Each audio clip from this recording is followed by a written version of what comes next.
Hello everybody and welcome back to the farm. We are knee-deep in snow and midway through winter here in central New York. But as we've been doing, let's take a look back before we look at the new content for this winter and this coming spring. So I'd like to take you back to a very exciting day last May. This is probably about May 15th, and today is Field Prep Day. I got to the farm nice and early today, and I managed to get the two-bottom plow hooked up to my 50 horsepower International Harvester tractor. And I still had a nice outline in the field from last year when I did this as a practice in the fall. So I lined up my tractor and I dropped the plow and I went to town. Now, there's a few things in this video that I'm going to need your help with. I'm going to need some advice and input from people who have prepped a field before. And let me get right into it. When I did this in the fall and I posted the video, several people commented on the improper technique that I used, how I went in a spiral. And instead I had to make one pass, then go back to the start, put my tires into the furrow of the last pass, and then do the next pass. So that's what I'm doing here. Hopefully this process that you see on the screen is more satisfactory. From my perspective up in the cab, everything looks good, and I look over my shoulder every now and then out the back window just to make sure that everything is being plowed as it should be. So it looks like it's okay. So that's number one. If you see something wrong, let me know. Number two, when I did this in the fall, lots of people commented that I needed a larger plow, a 3-bottom, 4-bottom, even a 5-bottom plow. I'm not sure if that's accurate or not. So again, somebody who has prepped a field, please let me know. Now, I'm not prepping 50 acres over here. The field that I have up in the front portion of my property here is just over an acre. So to do it with this 2-bottom plow, it takes about 2 or 2.5 hours. Maybe I'm going too slow. Maybe it should take longer than that, and I'm going too fast. I don't know.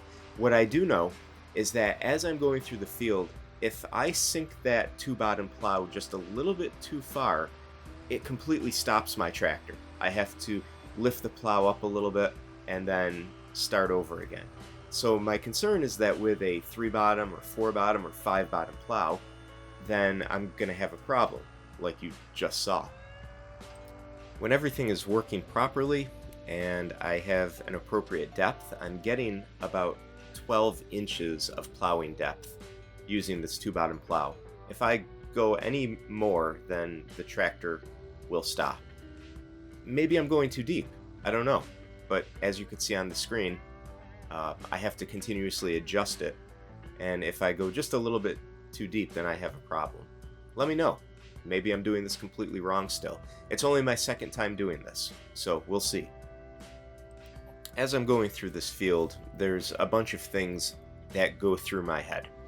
First of all is the fact that this field hasn't been worked or planted in over 20 years. The other thing is because I had the bulldozer on this property, that gigantic heavy bulldozer, that there was a lot of compaction that took place. Further, this entire field was trees only 2 years ago, and all of those roots may have tangled stuff up, or how I worked the field with the bulldozer may have caused some issues. Either way, what I'm getting at here is I think that the field still needs to be worked several more times before the soil is nice and loose and I stop running into these problems where the tractor just binds up on the compacted ground and stops itself.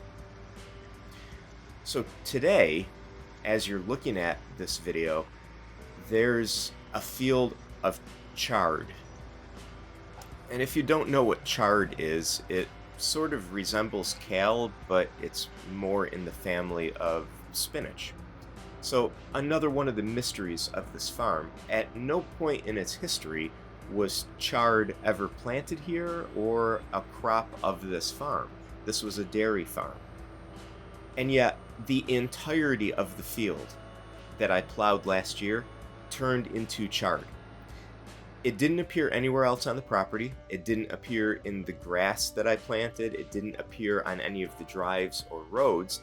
It only appeared when I plowed under this field in the fall. Within a week or two, it started sprouting, and then by the end of the season, there was chard over every square inch of this field, probably 6 inches tall.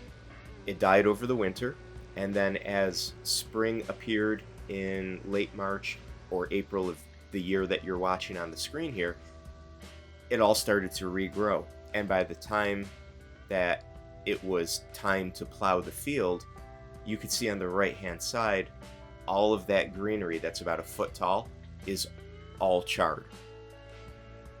Now I tell you this because the appearance of mystery crops that haven't been planted is going to pop up again in a few videos and cause me a world of problems, and I'm going to need your help with how this might happen. But let's pause for a second because I want to show you something that happened. As I was plowing the field, everything was going fine up until it felt like I hit a brick wall. The tractor just stopped. Did you see it? So I couldn't figure out what had happened. I couldn't move forward. I couldn't move backward. There was absolutely nothing under the tractor, but as I tried, I was digging myself deeper and deeper into the dirt. So I tried the usual tricks with the bucket, because I remember people saying that if you have a bucket on your tractor, there's no way that you can get stuck, because you can kind of crawl your way out by manipulating the bucket. Well, that didn't work. So I got out of the tractor to see what possibly happened. And as you can see here, the tractor is pretty tipped. And as we go around the left-hand side of the tractor, you'll see that that back wheel is pretty buried in the ground. But it wasn't until I looked in the front of the plow and I found that I was hung up on what looks like a small little rock. So I spent about 20 minutes trying to dig around and under that rock, and no matter what I did, I couldn't get this tractor free. I couldn't get it dropped down any. You would think that if you dug under the rock, it would drop down, but I was at a loss. I wasted about an hour. So I figured it was time to call in the big guns. So I went and grabbed a 20,000 pound recovery strap, and I fired up the gigantic Ford loader backhoe. And my plan is just to drag this off of the rock. I believe that this tractor, equipped with the loader and the cab, weighs something like 12 to 14,000 pounds according to the documentation I found online. So at that weight, I didn't think that this loader would have any problem moving my tractor, and I think the recovery strap would hold up just fine. So fortunately, on the front of my Ford loader backhoe, there's a hook right on top of the bucket, and it seemed like an ideal place to hook up these two recovery straps. So with those hooked up, all I wanted to do was very slowly and very gently pull this tractor. I put it in neutral, and it should just pull right off of that rock. So amazingly, it came right off. But the interesting thing is, I don't even have my foot on the accelerator of this Ford backhoe. I have it basically idling with just a little bit of acceleration, and it pulled the tractor like it wasn't even there. So to me, that just reemphasized the power of that gigantic Ford monster that I have. Very happy that I have it. So I moved my tractor out of the way, and I wanted to get this rock out of the field. I assumed that it was like an iceberg situation where only a small part of the rock was sticking up out of the ground, because it seemed crazy to me that this little rock could completely stop the tractor, and no matter what digging I did around the sides of the rock, that it didn't move at all. So to my surprise, when I went around and actually looked at the rock, honestly, it was just a little rock. I was able to move it with my two hands. Although it was heavy and it had a little bit of size to it, I was able to move it, so I put the loader in position and I just shimmied it kind of into the bucket, and then I loaded it. So I wanted to get this completely out of the field because I didn't want this to happen again.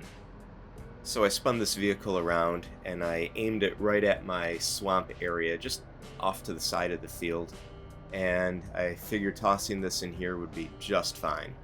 So I dumped it into the swamp area. It's out of my way, and that's all that counts. I love this big vehicle. It has worked great, and I got it for a great price. But as you watch it pull into its parking space, this is the last time that this vehicle ran reliably.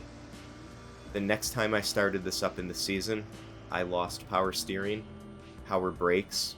I checked and there was water throughout the hydraulic fluid, and then it wouldn't start again. I killed the battery 2 or 3 times, recharging it in between. I went through 3 cans of starting spray, and I just could not get this vehicle restarted. So this is definitely going to have to be a project for 2025. So with those dramatic 2 hours behind me, I was able to get back to the conclusion of plowing the field. And ultimately, I reached the end. I got to the end of the field. I think I did an okay job plowing. Again, this is only my second attempt at doing this, so I'm going to need some input from people who have done this before. But this little stretch right here marks the end of the field. So to me, it looks good. However, I still see a lot of greenery in the field, and those are the plants that were flipped in the plowing process. Am I still supposed to see green?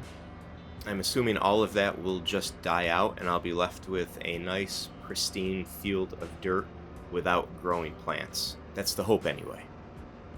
We're going to talk about that in more depth in a coming video and how to keep it that way. I'm hoping somebody could give me some info. Okay, time for something new that I picked up last year. I got a 7-foot set of discs. And just like all of the other implements, it's a struggle for me to get them on the 3-point hitch. But I did manage to get it on, and I managed to get this out into the field. But before I get it out into the field to do work with it, there are some repairs that need to be done to this. There were a few broken pieces when I bought it. So I had to travel about 2 hours to get this, and it was about $600. So I think I got a pretty good price for it. But I need some advice on the proper technique for disking. And I don't know if I have this set up wrong or if I have to make some adjustments, but it just didn't operate in the field the way that I thought it was going to operate. So anyway, we'll get to that in a few minutes, but as you see right here, I'm putting 2 bolts into the end piece of this disc. They were completely missing when I purchased it, and this is very much a fixed for now situation. I had these 2 bolts in my truck. They're not the appropriate size or type of bolts for this application, but at least it got me going, because if I didn't have these, that whole right hand segment just flopped all over the place. Okay, so here's where I need help. Please watch this. As I lower the disc, the whole back of the disc seems like it's floating above the ground. Now, as I bring this through the field, my assumption was that the disc should go down into the dirt some amount. An inch, a couple inches, 6 inches, I don't know. But what seems to be happening is that the disc, the entire set of discs, are basically just skimming the surface. I thought that the whole purpose of discs was to kind of get down into the dirt and chop up anything that's remaining, like the rest of those weeds or the chard or anything like that. That is definitely not happening here, but it is doing a good job at leveling all of those hills and furrows from plowing in the previous step. As I'm pulling this disc, I'm looking over my shoulder at what it's actually doing, and it's doing a great job of leveling the field. It looks like a nicely manicured field that's ready for planting, and I think that's the expectation of using the disc, or at least that's one of the things that the disc is supposed to do. It's just that other piece I'm still confused and up in the air about. I really like this particular video because it does show a really good example of what the disc does. If you look out in the distance, you can see the half of the field that I didn't do, and you could see all those hills and furrows. But then in the foreground, you can see the area that I ran the disc across a couple times, and everything is much neater, much flatter, much more level, organized, and this seems like an area that's ready for planting. The problem, though, is that as you look across this field, there are still those big chunks of green in the area that I ran the disc over. I thought the discs would chop all that up and make it go away. So I parked the tractor for a minute and I adjusted the top link. I let it out a little bit so that the disc rides more flat and level. And by adjusting that top link, I think that the disc now goes a little bit deeper into the ground. I'm not entirely sure though. How do you guys adjust your discs? Where is level?